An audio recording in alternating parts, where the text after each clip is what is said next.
On continue avec l'activation des LB.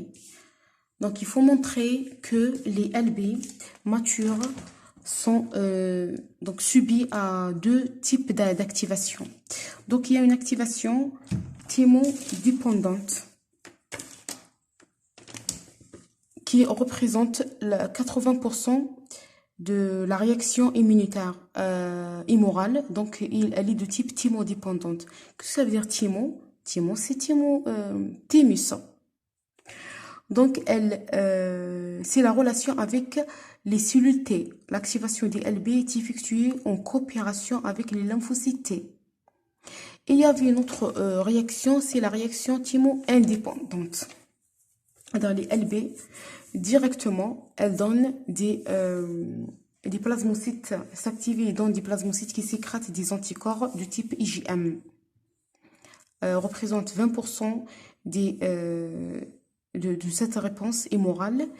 Et les antigènes de thymo ou bien de la réaction thymo-indépendante sont bien spécifiques. On a par exemple les LPS, sont des lipopolysaccharides liés à certaines bactéries. Ces bactéries sont des super-antigènes. Donc, lorsqu'on rentre directement, l'antigène fait appel à une réaction thymo-indépendante, parce que thymo-dépendante, c'est une réaction lente. Elle prend un temps, pardon. Donc, elle prend un temps pour l'activation. Alors, thymo-indépendante, c'est une réaction brève. Donc, mais n'a pas de mémoire. À la différence de thymo-dépendante, elle a un mémoire. Cette activation, donc on parle ici dans notre étude sur les réactions thymodépendantes. Donc, c'est les réactions les plus importantes, bien sûr, qui ont lieu au niveau de la rate et des ganglions. Donc, ces deux lieux qui représentent des organes lymphoïdes secondaires, dont un lieu ou bien représente des lieux favorables grâce à quoi?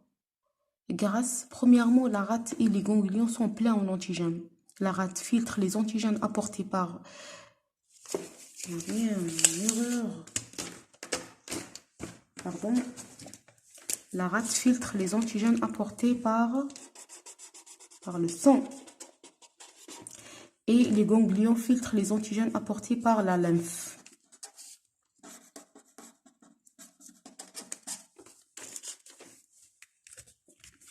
Donc, on a dit, c'est que ces lieux ont plein en antigènes.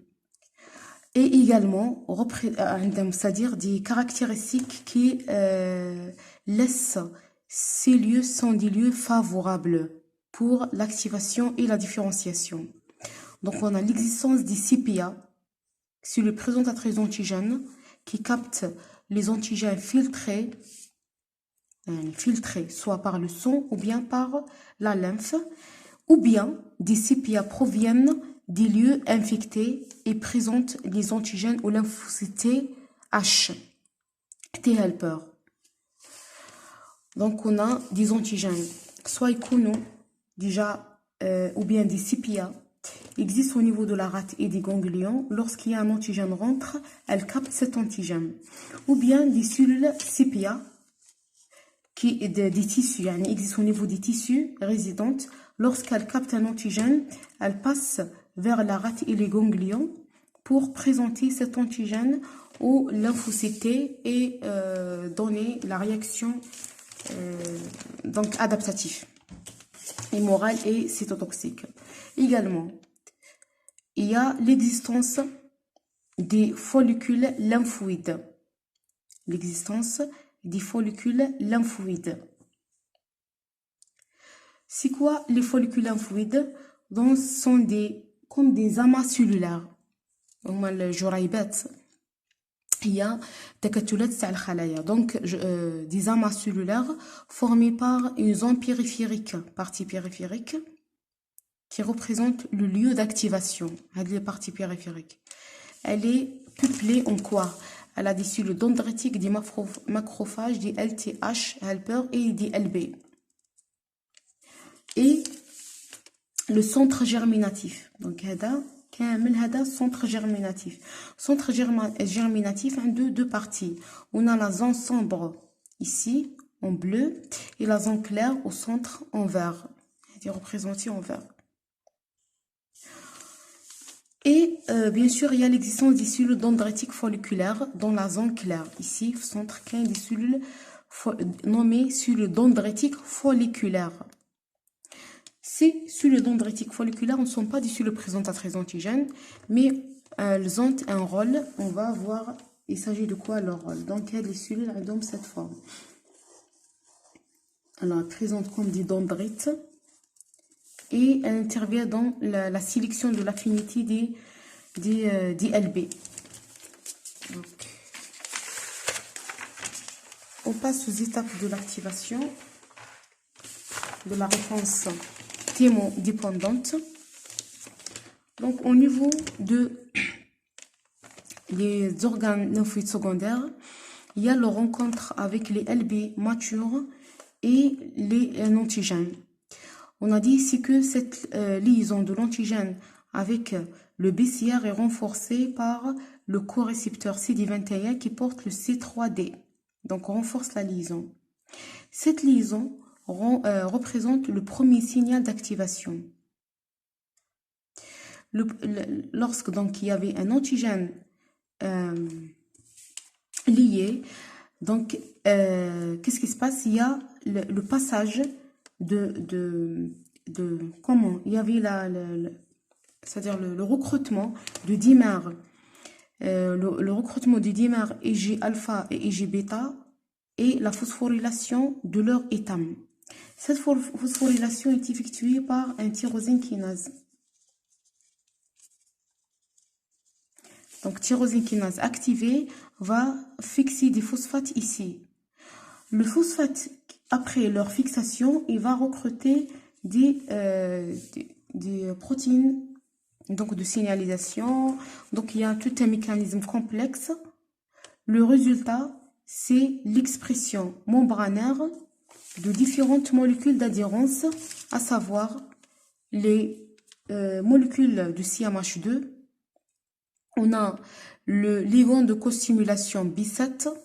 On a le facteur ICAM, molécule d'adhérence, également la molécule d'adhérence LFA3, ou bien également nommée CD58.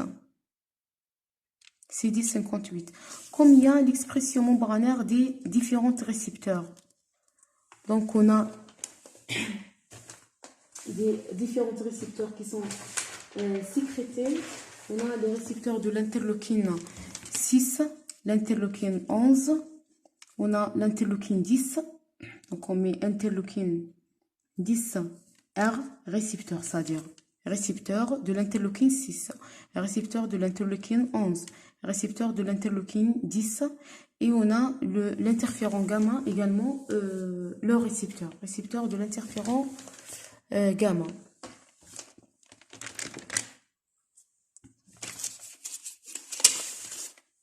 Donc, cette LB devient, donc il devient comme celui présentatrice d'antigène transitoire. Elle va endociter l'antigène et le présente au niveau de CMH2 ou LB helper 2. On a le schéma qui montre ça. Donc, la coopération entre les lymphocytes B et les lymphocytes T. Alors, le premier signal ne suffit pas pour l'activation des LB.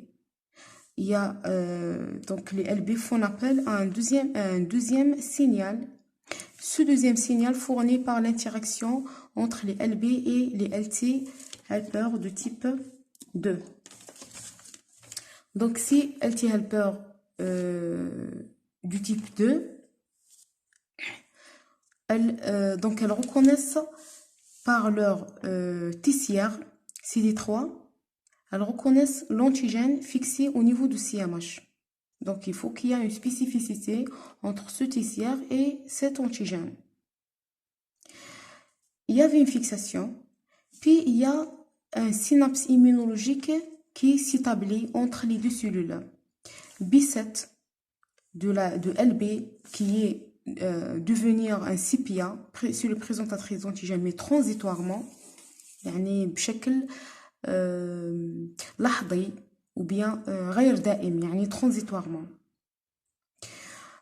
On a le ICAM se trouve en interaction avec le LFA1 et on a le LFA3 se trouve en interaction avec le CD2.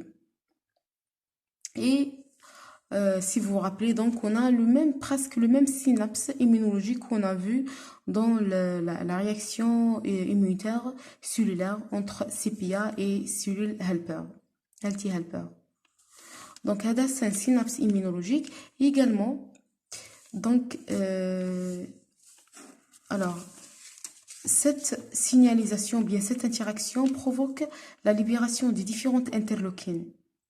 Donc il y avait des interleukines libérés par les LTH2 et se fixent au niveau de leurs récepteurs. On a l'interleukine 6, on a l'interleukine 11, 10, l'interféron, donc sont fixés spécifiquement dans les récepteurs, différentes cytokines. Cette signalisation, oui, donc cette interaction entre les molécules d'adhérence provoque le passage de la signalisation vers le noyau de lymphocyte T helper du type 2, helper H2, et qui a par conséquence l'expression membranaire de facteur CD40L. Le CD40L, c'est une molécule d'adhérence, donc est fortement exprimée à la surface de LTH2. Et il y avait cette interaction de CD40L avec le CD40 des lymphocytes B, représentés comme cellule présentatrice d'antigènes. Bien sûr, on voit cette interaction représente le troisième signal, qui est donc c'est un signal crucial pour l'entrée de LB dans l'étape de la prolifération. Donc, c'est un LB activé, tous les prolifératifs. Elle se prolifère et augmente de nombre.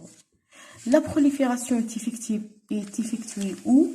On a au niveau du centre germinatif. Donc, comme l'histoire de la reconnaissance, coopération entre LB et LT est effectuée dans la zone périphérique des follicules.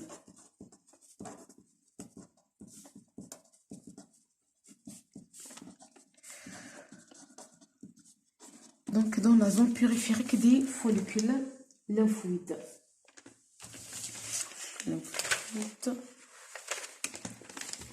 Donc, voilà. Alors, il y a l'activation puis la différenciation au niveau de centre germinatif.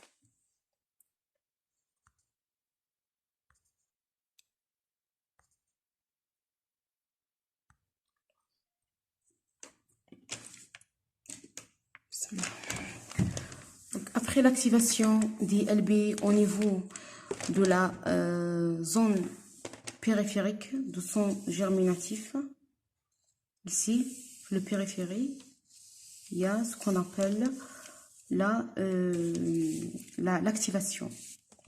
Donc, des LB activés. Voilà. Donc, on a des LB activés dans la partie périphérique d'un follicule lymphoïde.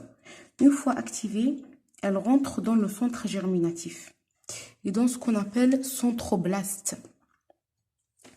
Donc, centroblaste, sont des cellules ronds, un peu volumineux, plus volumineux et sans récepteur. Donc, sont des cellules sans récepteur, mais quand il y a des BCR à la surface, donc il n'y a pas, et de taille plus volumineux.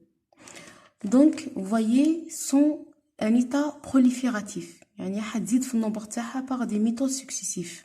تنقسم على بها nommé zone sombre. Zone sombre, c'est-à-dire elle est très condensée en LB à l'état de la prolifération.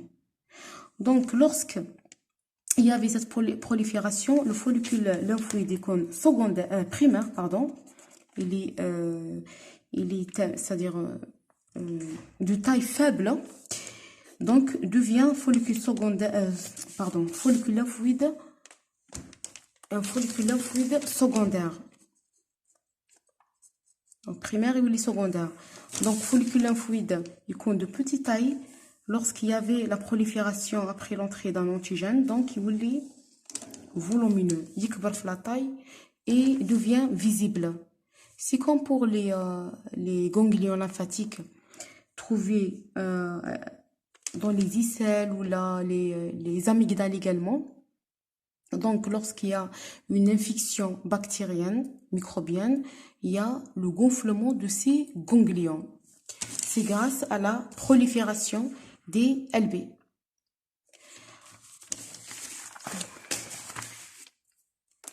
Donc ici, dans la différenciation des LB, il y avait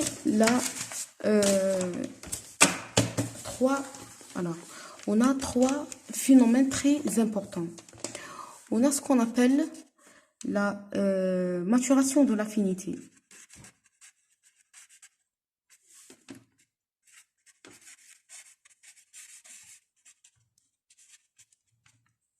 On a la sélection de l'affinité.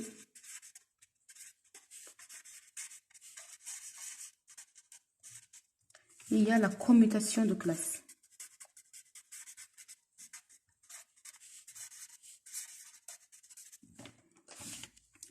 La maturation de l'affinité est effectuée au niveau de la zone sombre. C'est quoi la maturation de l'affinité? Donc, maturation, c'est-à-dire il y a l'augmentation de l'affinité de BCR avec l'antigène. Donc, on imagine, Hada, c'est l'antigène de départ. L'antigène qui rentre, Hada, c'est l'antigène qui donne ou bien créer, alors ou bien favorise, qui a favorisé l'activation de LB. Donc LB activé, sera la prolifération. Elle se prolifère.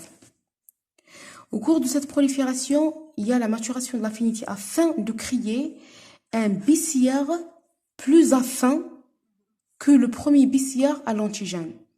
Maintenant, l'affinité, toujours c'est le même antigène. C'est l'antigène. Donc, l'affinité ou bien l'interaction entre le BCR issu après la maturation de l'affinité et leur sélection, une forte affinité avec l'antigène que le BCR de départ. يعني راح fixer l'antigène avec une forte affinité, forte fixation. Voilà. Cette maturation est effectuée grâce à quoi? Est effectuée grâce à des mutations. Donc, on a des mutations au hasard. Les mutations, alors au cours de la prolifération, il y a la mutation. C'est quoi ces mutations? On a les différentes mutations somatiques. On a l'insertion, on a la délétion, et on a des mutations ponctuelles. Ponctuelle, délétion et insertion. Insertion, maintenant, on a le gène. Je vais pas. Ça, c'est le gène. Au niveau de chromosome, donc on a le chromosome 14, on a le chromosome 2 et le chromosome 22. Chromosome 14 pour les chaînes lourdes, 2 pour les chaînes kappa et 22 pour les chaînes lambda. Donc on a la partie variable qui est déjà réarrangée. On a par un réarrangement VDG et ça un réarrangement VG, réarrangement VG. Déjà, après réarrangement, on a donc une diversité des LB. Et après, chaque LB rentre, ou bien reconnaît un antigène, rentre dans la zone sombre, elle subit à des variations, par des mutations. Donc, il y a le ponctuel, un nucléotide يتبدل يتنحى واحد ويدخل واحد في بلاصتو ولا بلاصتو تتبدل. Un changement. Il y avait l'insertion. Maintenant, nous carrément un nucléotide rentre. Ou bien délétion, un nucléotide qui est enlevé. Donc, ces sont des mutations ponctuelles. Ces mutations font modifier, donc modifier de 10 à 20 nucléotides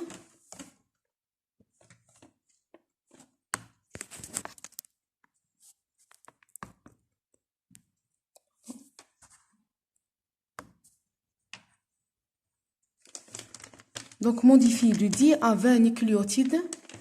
Cette modification donc est responsable de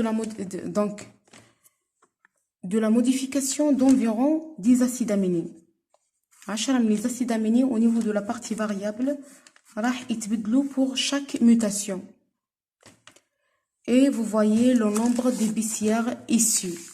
Donc à la fin راح نلقاو donc les centrocytes, des entroblastes n'ont pas de biciaires, sont dépourvus puisqu'ils sont dans un état de prolifération. Après avoir terminé la prolifération, donc le centroblaste rentre au niveau de la zone claire de centre germinatif pour subir à la sélection de l'affinité. Donc, le centroblast rentre pour donner ce qu'on appelle centrocyte. Là, elle est établie. Donc, après avoir fait la mutation, il y avait l'expression membranaire de biciaire. Il s'exprime de nouveau. Toujours, on a de mu et des d, mu, d, et des parties variables. Donc, pour chaque LB, on a la même partie variable, même spécificité antigénique. Et il y avait c'est-à-dire des clones, plusieurs clones d'LB qui sont formés. Ces LB formés, nommés centrocytes. À la phase, on a des centrocytes. Les centrocytes passent à la sélection de l'affinité.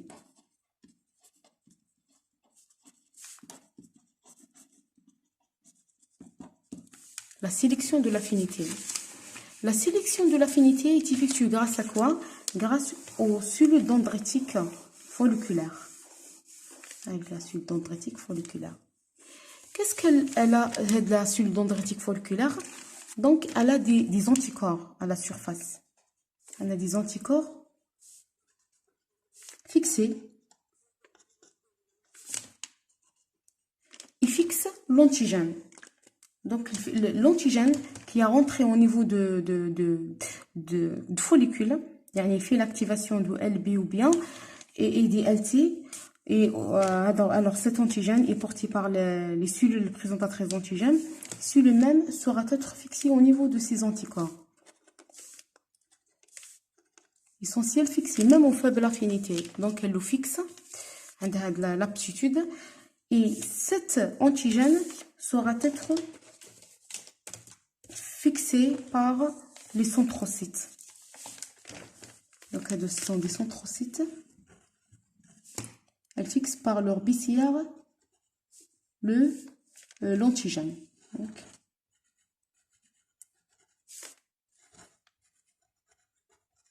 Voilà.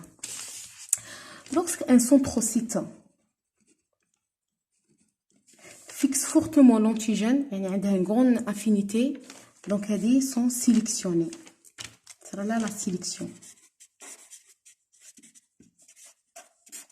هذه la sélection. Sélection de l'affinité. يعني qui عندهم une grande affinité. Grande affinité.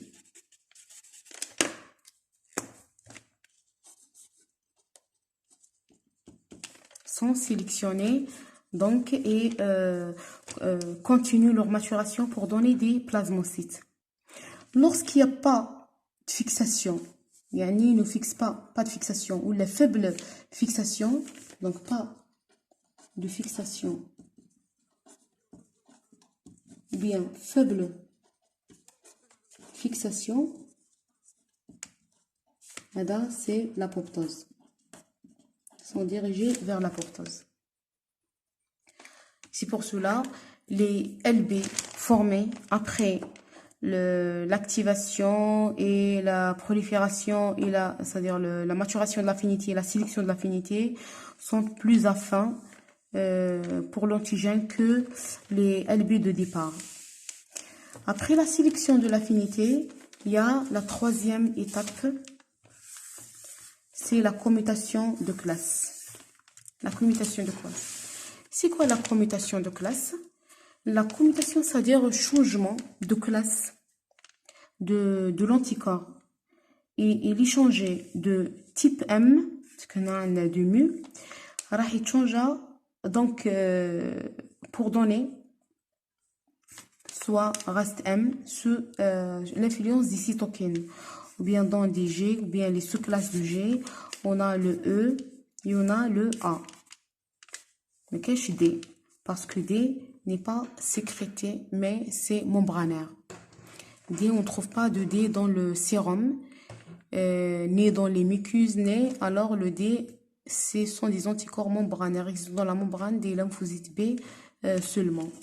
Même leur rôle n'est pas bien identifié, n'est pas clair. Alors, la commutation de classe est effectuée grâce à, ou bien à l'aide de lymphocytes. Donc, la commutation de classe.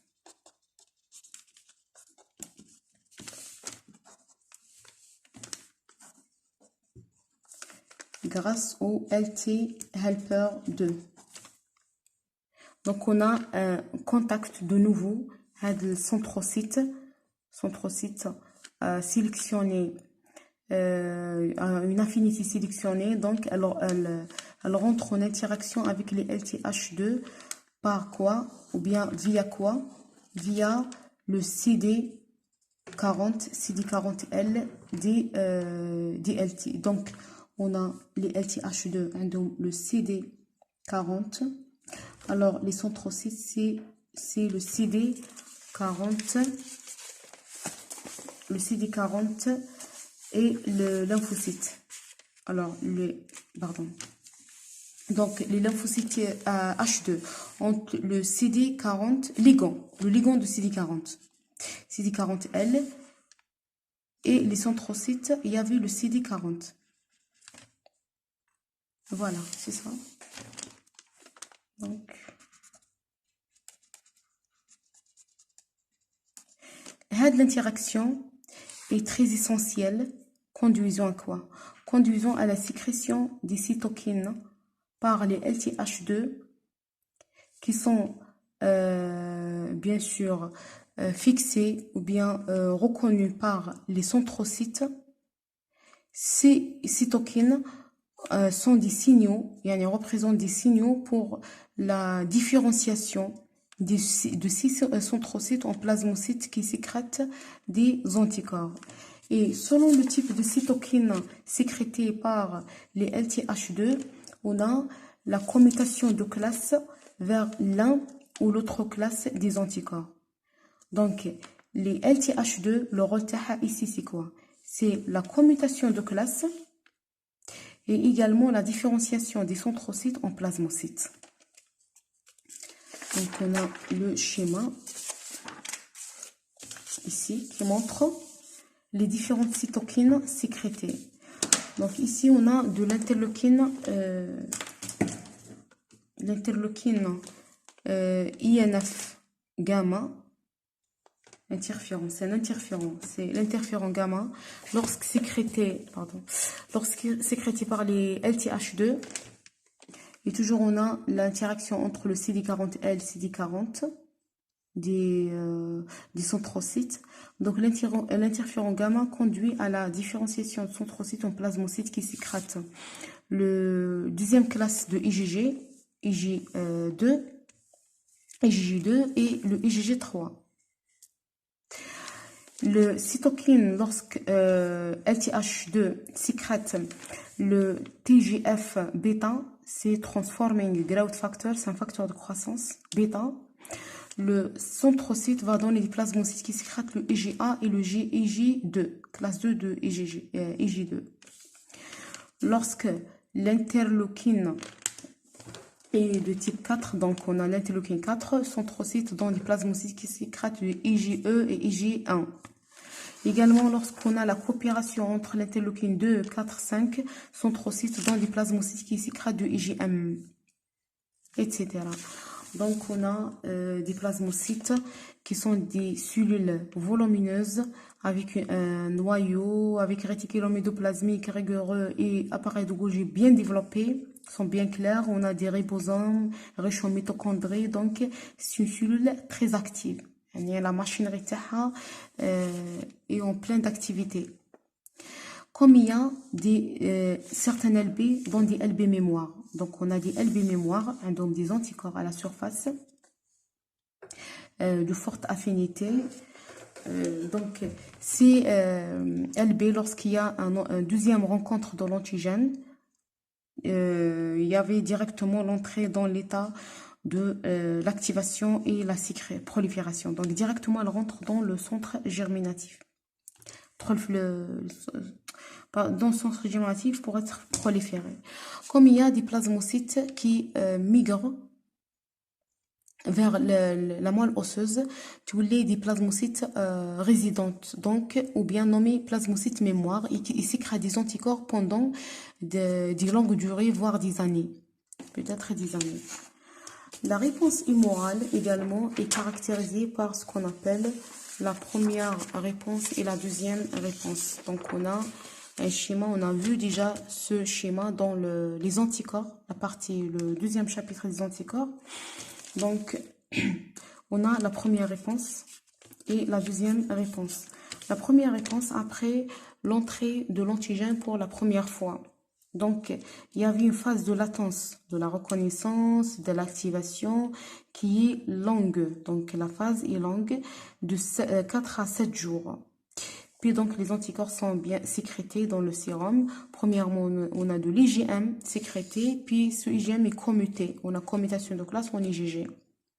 Le seuil, ou bien le pic, est atteint entre 7 et 14 jours. Ça dépend, donc il y avait un grand écart. Ça dépend de la dose, ça dépend la voie d'administration de l'antigène, ça dépend de la performance du système immunitaire de l'individu, etc. Donc, ce pic donc, est caractérisé par un taux sérique moyennement faible, donc moins faible. Lorsqu'il y avait un deuxième immunisation par le même antigène, c'est le même antigène, donc il y aura une phase de latence courte de 1 à 3 jours seulement, et le pic est atteint entre 3e et 5e jour. Bien sûr, le taux sérique est plus important et l'IgM est sécrété, mais l'abondant ou bien la prédominance, c'est pour les IgG.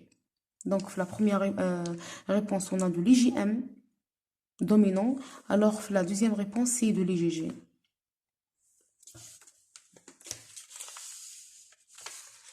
Donc, c'est ça concernant la réponse immorale, thymo-dépendante. Et je vous souhaite un bon révision.